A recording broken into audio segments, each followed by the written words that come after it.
평양 어느 지하 벙커에서 북한 최고 기밀 통신망이 한순간 두절되는 사건이 발생했습니다. 김정은 직속 암호통신 회선을 관리하던 핵심 기술자가 모든 백업 시스템을 무력화시키고 사라진 것입니다. 보위부는 48시간 동안 국가 전체를 뒤집었지만 그는 이미 국경을 넘었습니다. 저는 그 기술자였습니다. 평양 지하 40m 콘크리트 벽 너머에서 7년간 국가의 가장 은밀한 비밀들을 전송하던 사람. 이 이야기는 실제 증언을 바탕으로 재구성했습니다. 꽃제비 채널을 통해 여러분께 제 이야기를 전합니다.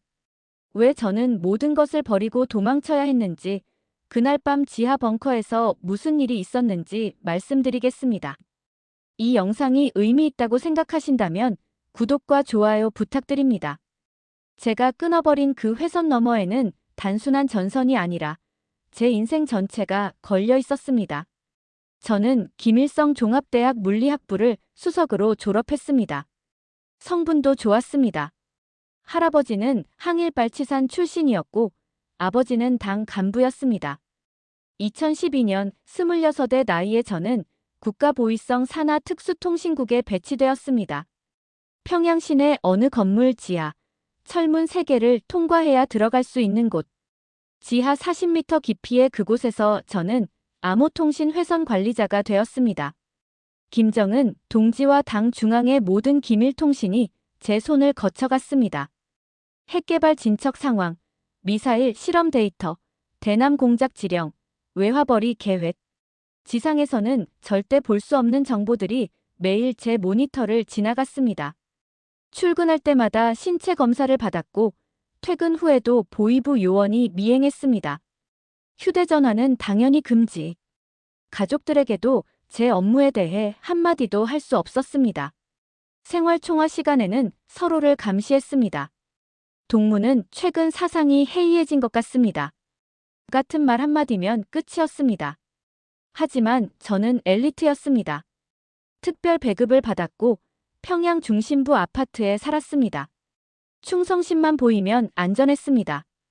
적어도 그때까지는 그렇게 믿었습니다. 2017년 가을, 제 인생이 흔들리기 시작했습니다. 중국과의 통신 점검 업무 중 실수로 차단되지 않은 외부 인터넷 패킷 하나를 발견한 것입니다. 호기심에 그 데이터를 열어봤습니다. 그것은 BBC 뉴스 조각이었습니다. 북한 주민 90%가 영양실조 상태라는 제목. 저는 손이 떨렸습니다. 우리가 제국주의자들의 거짓 선전이라고 배운 그 말들이 사실이라면 다음 날부터 저는 몰래 외부 정보를 수집하기 시작했습니다. 회선을 관리하는 사람이니 가능한 일이었습니다. 한국 드라마 한 편, 자유아시아 방송 음성 파일 하나. 그렇게 6개월이 흘렀습니다. 어느 날 밤 김정은 동지의 친서를 중국 측에 전송하는 작업 중이었습니다. 그 내용은 인민들의 생활 향상을 약속하는 것이었습니다. 하지만 같은 시각, 다른 회선으로는 식량 배급 축소 지시가 전달되고 있었습니다. 저는 그날 처음으로 깨달았습니다. 이 모든 것이 거짓말이라는 것을. 제가 전송하는 모든 암호문이 인민을 속이는 도구라는 것을. 지하 40m 벙커 안에서 저는 진실과 마주했습니다. 각성은 고통이었습니다. 알아버린 진실을 모른 척할 수 없었고 그렇다고 누구에게도 말할 수 없었습니다. 같은 부서 김동무는 보위부 협조자였습니다. 박동무는 당 간부 자제였습니다. 누구도 믿을 수 없었습니다. 2018년 봄, 제 선배 한 명이 사라졌습니다. 사상 문제로 재교육이라는 말만 들었습니다. 그가 무슨 잘못을 했는지는 아무도 몰랐습니다. 아마도 제가 하는 것처럼 외부 정보를 봤을 것입니다. 저는 공포에 떨었습니다. 밤마다 악몽을 꿨습니다. 보위부가 제 집문을 두드리는 꿈. 정치 범수용소로 끌려가는 꿈. 가족들이 연좌제로 처벌받는 꿈. 하지만 동시에 분노도 커져갔습니다. 제가 전송하는 메시지들 마이너스 핵무기 개발에 쏟아붓는 수십억 달러. 김정은 일가의 사치품 밀수 내역. 해외 비자금 계좌. 인민은 굶주리는데 지도자는 명품 시계를 수십 개 수입했습니다. 2019년 여름, 저는 결심했습니다. 나는 이 시스템의 공범이 될 수 없다. 하지만 단순히 도망칠 수는 없었습니다. 저는 너무 많은 것을 알고 있었습니다. 탈출하면 가족이 위험해질 것이 분명했습니다. 그래서 저는 다른 계획을 세웠습니다. 회선을 끊는 것, 모든 백업을 무력화시키는 것, 추적을 불가능하게 만드는 것. 그것이 제가 할 수 있는 마지막 저항이었습니다. 준비는 6개월이 걸렸습니다. 먼저 돈이 필요했습니다. 중국 브로커와 접촉하려면 최소 5,000달러가 있어야 했습니다. 저는 암호화폐 채굴 프로그램을 몰래 시스템에 심었습니다. 국가 전력을 이용해 비트코인을 캐는 것은 아이러니했지만 다른 방법이 없었습니다. 4개월 만에 8,000달러를 모았습니다. 다음은 루트 확보였습니다. 평양에서 국경까지는 240km. 검문소가 12곳이었습니다. 저는 업무상 알게 된 화물차 운전사에게 접근했습니다.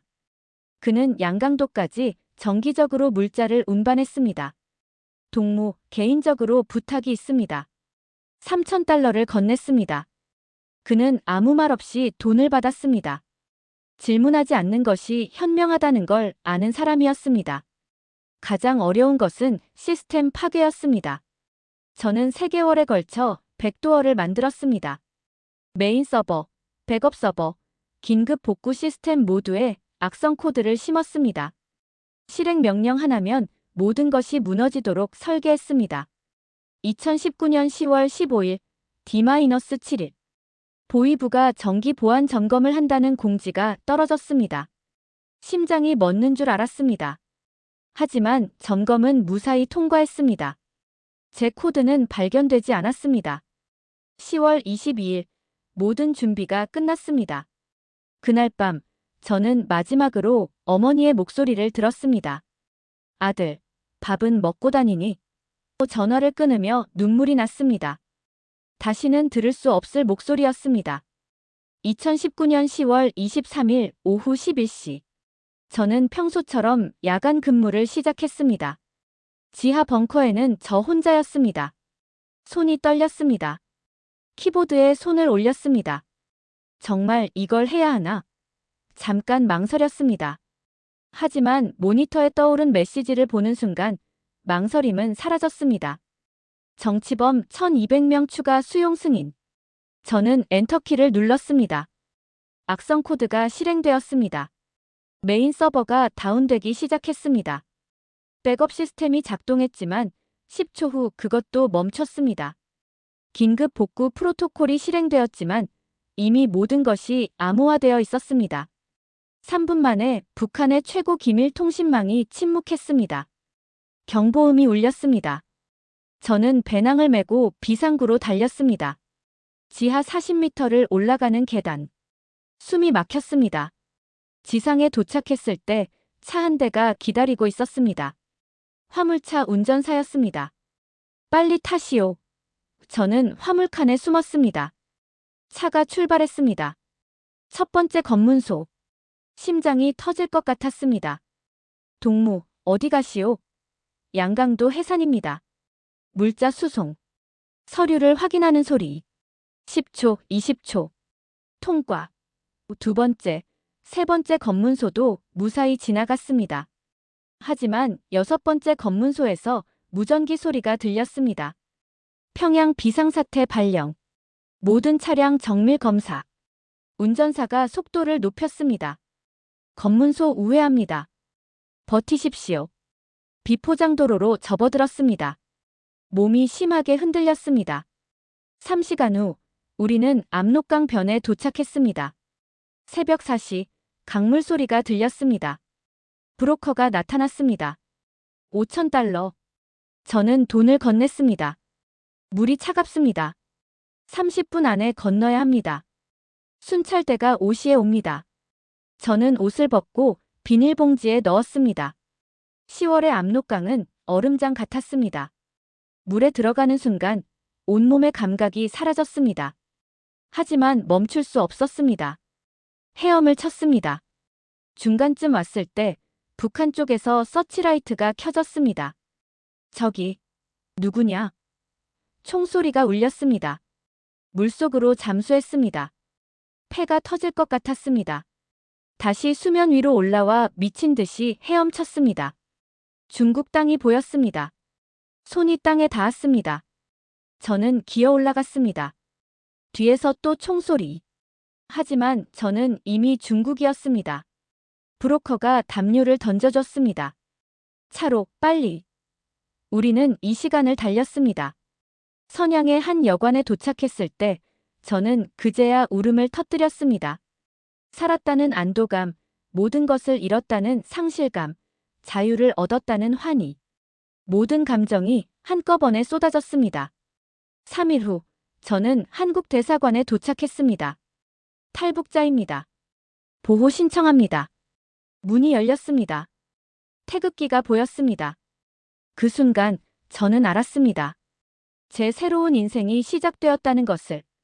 2020년 1월, 저는 인천공항에 도착했습니다. 하나원에서 3개월간 적응 교육을 받았습니다. 가장 신기했던 것은 휴대전화였습니다. 지하 벙커에서 7년간 금지된 물건. 이제 제 손에 들려 있었습니다. 유튜브를 켰습니다. 그 많은 정보가 누구나 볼 수 있다는 것이 믿기지 않았습니다. 현재 저는 서울의 한 IT 기업에서 보안 전문가로 일합니다. 아이러니하게도 제 경력은 큰 자산이 되었습니다. 북한 암호통신 시스템을 아는 사람은 많지 않으니까요. 가끔 편의점에 갑니다. 24시간 언제든 물건을 살 수 있다는 게 여전히 신기합니다. 라면을 하나 집어들 때마다 생각합니다. 북한에서는 이것 하나가 한 달 월급이었다고. 가족 소식은 아직 모릅니다. 어머니는 살아계실까요? 동생은 무사할까요? 연좌제로 처벌받지는 않았을까요? 그 생각만 하면 가슴이 미어집니다. 하지만 저는 후회하지 않습니다. 그날 밤, 제가 끊어버린 그 회선은 단순한 전선이 아니었습니다.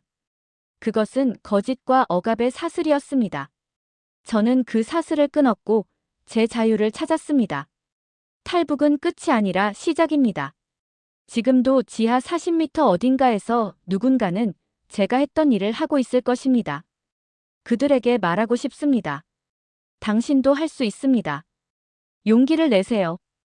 구독과 좋아요는 꽃제비 채널이 더 많은 이야기를 전하는 큰 힘이 됩니다.